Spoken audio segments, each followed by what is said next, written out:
जय हिंद दोस्तों, मैं निधिबेन चौहान। तो आज हम लोग स्टैटिस्टिक्स में चैप्टर 3 स्टार्ट कर रहे हैं, जिसका नाम है लीनियर रिग्रेशन। पहले थोड़ा कंसेप्ट क्लियर करें कि इसका मीनिंग क्या है। देखो, हमने सेकंड चैप्टर किया जिसमें हमने फाइंड किया था लीनियर कोरिलेशन। उस चैप्टर में हम लोग फाइंड करते थे कोरिलेशन कोएफिशिएंट, ओके, जिसे शॉर्ट में कहते थे आर की वैल्यू हम फाइंड करते थे। और आर की वैल्यू बताती थी कि कोई भी क्वेश्चन में कोई भी दो वेरिएबल दिए हों तो उनमें रिलेशन कैसा है। ये वैल्यू बताती थी कि उनमें पॉजिटिव रिलेशन है या नेगेटिव रिलेशन है, ओके। हर सम में पूरा आर फाइंड करते थे, फिर आगे का आंसर चेक करते थे कि अगर आंसर प्लस में आया मतलब उनमें पॉजिटिव रिलेशन है, और अगर आंसर माइनस में आया तो उनमें नेगेटिव रिलेशन है, ओके। ऐसे चेक करते थे। जैसे अगर एक एग्जांपल देखें तो सपोज प्राइस एंड डिमांड, ये दो कंसेप्ट हैं। प्राइस को एक्स और डिमांड को वाई सपोज करें तो इन दोनों में रिलेशन फाइंड करते थे।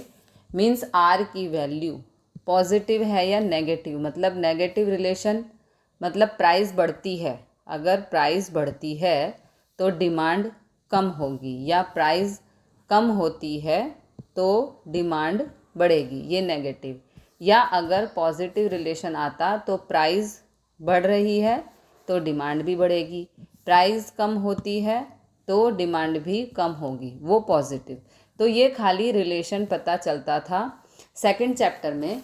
लेकिन अगर प्राइस और डिमांड की एग्जैक्ट वैल्यू पता करनी हो, मतलब प्राइस और डिमांड में ये पता चल गया कि नेगेटिव रिलेशन है, आर से हमें पता चला, लेकिन हमें पता करना हो कि प्राइस 20 रुपये कम हुई तो डिमांड कितनी बढ़ेगी, क्योंकि प्राइस कम हुई तो डिमांड बढ़नी चाहिए।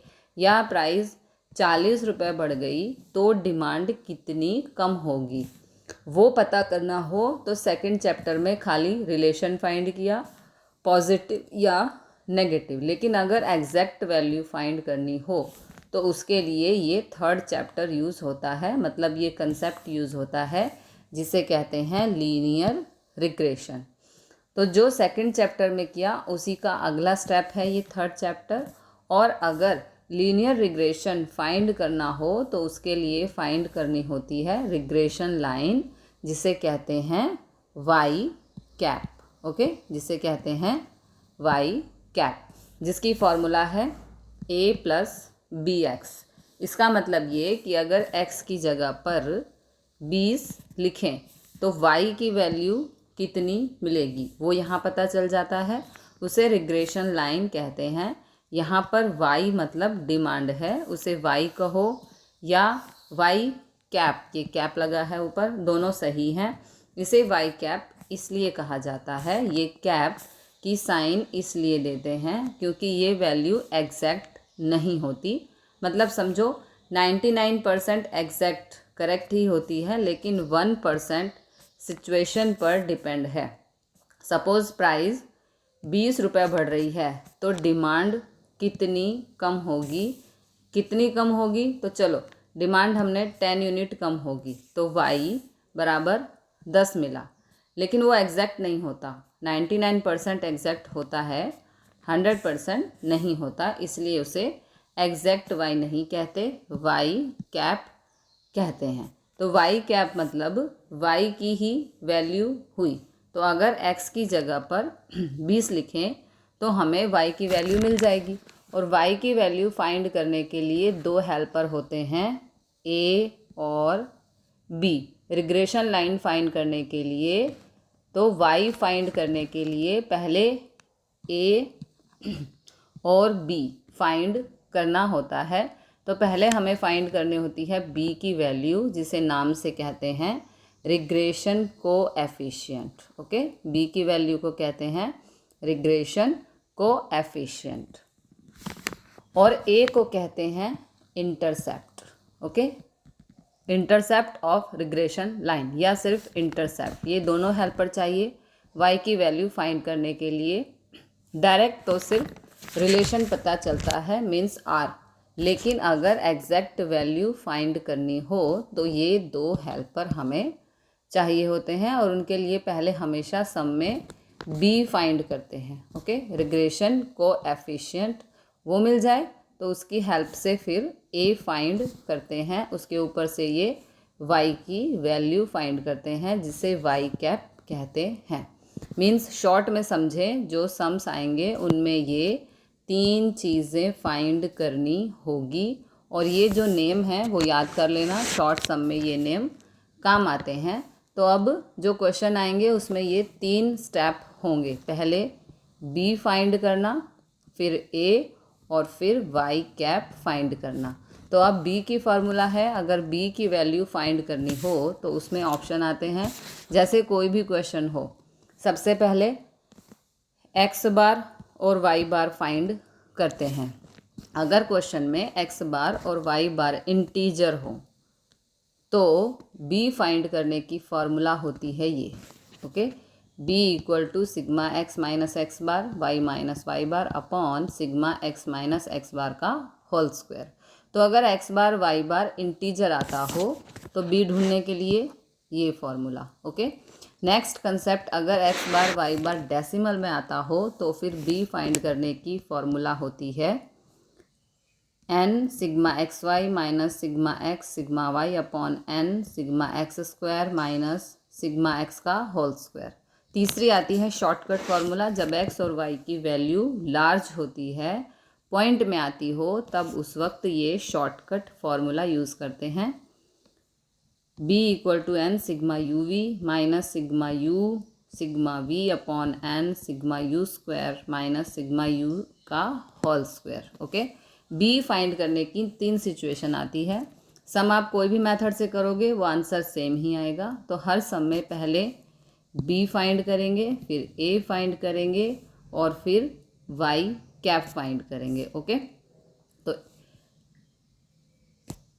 ए फाइंड करेंगे, उसकी फॉर्मूला है, ए की फॉर्मूला यहाँ पर है A equal to Y bar minus B x bar. Okay, intercept find करने की फॉर्मूला और इसके बाद फाइंड करते हैं वाई कैप, जिसे कहते हैं रिग्रेशन लाइन। ओके, इस चैप्टर में इतने ही फार्मूला हैं, तो 3.1 का क्वेश्चन नंबर 1 करेंगे। ओके, उसके अंदर प्राइस और डिमांड के बारे में दिया हुआ है, ये वैल्यू कुछ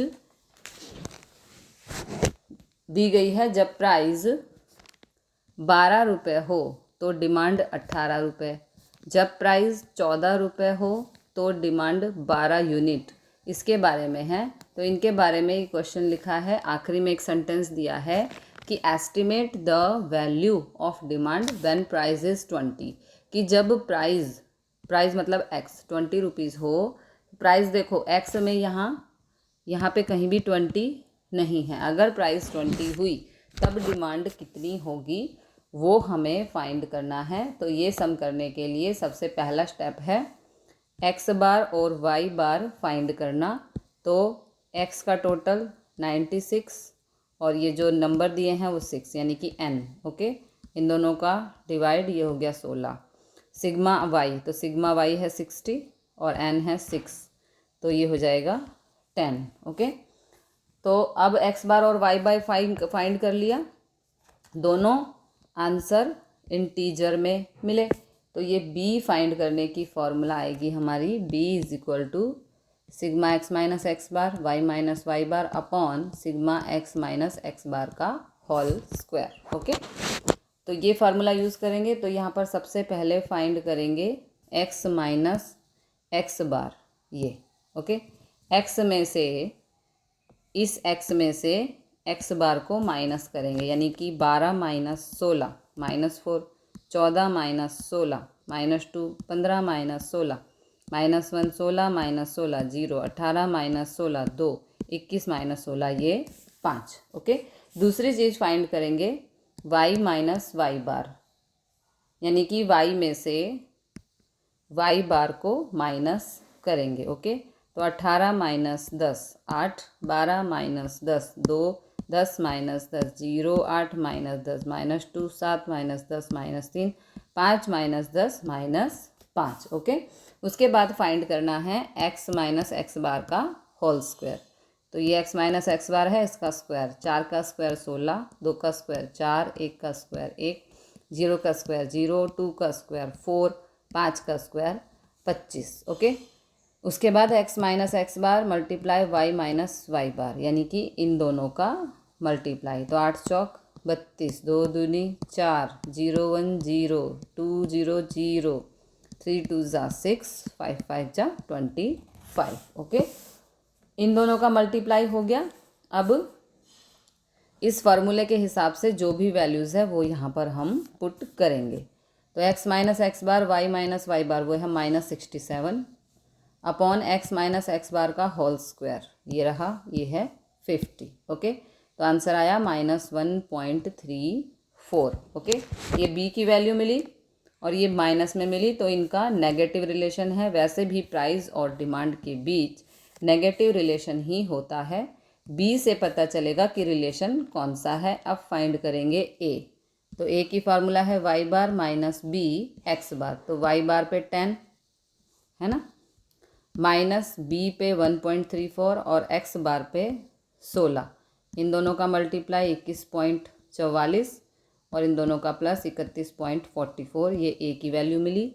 अब फाइंड करेंगे y cap means regression line और x की जगह पर वैल्यू लिखेंगे। लास्ट में लिखा है क्वेश्चन में what is the price of demand, demand कितनी होगी when price is 20, means x की वैल्यू जब 20 होगी तो y की वैल्यू कितनी होगी। तो यहाँ x की जगह पर लिखेंगे 20। ओके, यहाँ x की जगह पर, तो यहाँ 20 लिख दिया x की जगह पर, ये मैं यहाँ पे कर रही हूँ, जगह कम थी इसलिए। तो 31.44 माइनस इन दोनों का मल्टीप्लाई 26.80, वाई कैप का आंसर आएगा हमारा 4.64। तो ये वाई कैप की वैल्यू मिली। इसका मतलब जब प्राइस 20 थी तो डिमांड होगी 4.64। अब करेंगे क्वेश्चन नंबर 2। तो क्वेश्चन नंबर 2 सेकंड क्वेश्चन में कार के बारे में दिया है। अलग अलग 6 कार हैं। ओके, एक्स में दिया है टाइम यूजेस, कितने सालों से कार चल रही है, और वाई में दिया है उसका एवरेज मेंटेनेंस कॉस्ट, मीन्स कितना खर्चा होता है। मीन्स पहली कार अगर 3 साल चल रही है तो उसका खर्चा 10,000 का है, दूसरी कार 1 साल चलती है तो उसका खर्चा 5,000 का है, तीसरी कार है जो 2 साल चलती है तो उसका खर्चा 8,000 है। और नीचे एक क्वेश्चन दिया है कि अगर कोई कार 5 साल चल रही है तो उसका खर्चा कितना होगा। अब 5 साल चल रही है, वो दिया हुआ है 13,000 खर्चा, है ना, यहाँ पर दिया ही हुआ है, लेकिन साथ में दिया है ऑल्सो फाइंड द एरर, कि यहाँ पर जो x की वैल्यू 5 दी गई है और y की वैल्यू भी दी गई है, हमें चेक करना है कि ये y की वैल्यू करेक्ट है या नहीं। तो सबसे पहले x बार और y बार फाइंड करते हैं। x बार सिग्मा x, तो सिग्मा x है 16 अपॉन 6, इन दोनों का divide 2.67, sigma y upon n तो 51 अपॉन 6, इन दोनों का डिवाइड वो आया 8.5। यहाँ दोनों पॉइंट में आ रहे हैं। ओके, डेसिमल में आ रहे हैं। तो b फाइंड करने की फॉर्मूला होगी ये n sigma x y minus sigma x sigma y n sigma x square minus sigma x का होल स्क्वायर। ओके, तो ये सब मटेरियल हमें फाइंड करना होगा। पहले फाइंड करना है एक्स स्क्वायर। सबसे पहले एक्स स्क्वायर फाइंड कर लेते हैं। ओके, तो 3 का स्क्वायर 9, 1 का स्क्वायर 1, 2 का स्क्वायर 4, 2 का स्क्वायर 4, 5 का स्क्वायर 25, 3 का स्क्वायर 9। उसके बाद हमें चाहिए एक्स वाई, तो एक्स वाई यानी कि इन दोनों का मल्टीप्लाई, 10 3 जा 30, 5 1 जा 5, 8 2 जा 16, 7 2 जा 14, 13 5 जा 65, 3 8 जा 24। ओके, अब जो भी वैल्यूज़ हैं वो सभी फॉर्मूला में पुट करेंगे। तो n 6, sigma x y 154 minus sigma x है 16 और सिग्मा वाई है 51। इसी तरह n 6, सिग्मा एक्स स्क्वायर है 52। ओके, माइनस सिग्मा एक्स का होल स्क्वायर है, सिग्मा एक्स कितना है हमारा 16, है ना, 16 है तो 16 का स्क्वायर, इन दोनों का मल्टीप्लाई 924, इन दोनों का मल्टीप्लाई 816, इन दोनों का मल्टीप्लाई 312 और इसका स्क्वायर 16 का स्क्वायर 256। अब इन दोनों को -108, इन दोनों का -56 और इन दोनों को डिवाइड करेंगे तो 193। ये आई हमारी बी की वैल्यू। अब ए फाइंड करेंगे तो y bar minus B x bar, तो y bar means 85 minus b की वैल्यू 1.93, एक्स बार 2.67, इन दोनों का मल्टीप्लाई 5.15, इन दोनों का -3.35, ये हो गई ए की वैल्यू। अब वाई कैप, तो वाई कैप का formula a plus b x, a की जगह पे 3.35, बी 1.93 और एक्स, तो now when x is equal to 5, ये हमें गिवन है कि 5 रखेंगे तो क्या 13 आ रहा है वाई की वैल्यू, वो चेक करते हैं। तो 3.35 प्लस 1.93, एक्स की जगह पर 5, इन दोनों का मल्टीप्लाई 9.65, इन दोनों का प्लस, ये आया 13। ओके, यानी कि जब एक्स की वैल्यू 5 होगी तो वाई 13 आ रहा है, that means there is no error. Okay, तो मिलते हैं अगले क्वेश्चन के साथ अगली वीडियो में। तब तक के लिए जय हिंद, जय भारत।